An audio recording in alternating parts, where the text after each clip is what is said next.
If you're starting a business in Washington state, you'll likely need a business license. You must register with the Department of Revenue if your business name is different from your legal name, if you plan to hire employees, if your yearly income is $12,000 or more, or if you sell goods or services that require sales tax. You'll also need one if your business has to pay state taxes or fees, or if city, county, or state endorsements apply to you.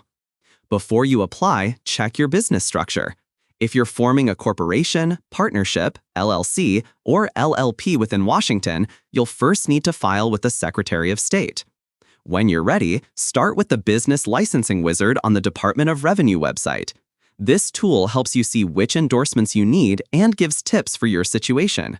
Once approved, you'll receive a Unified Business Identifier number.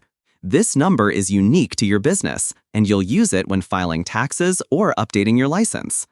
You can apply online or by mail. Online applications are faster, usually about 10 business days, though it can take a few extra weeks if city or state endorsements are involved. If you choose to apply by mail, expect processing to take up to 6 weeks. You'll also need to create an online account with MyDOR. This account is where you'll handle your taxes and any updates to your business in the future. There is a fee for the application, and each endorsement may have an extra cost. The exact amount depends on your location and business type, so check the fee details before you submit. Once your license arrives, you're officially registered to do business in Washington.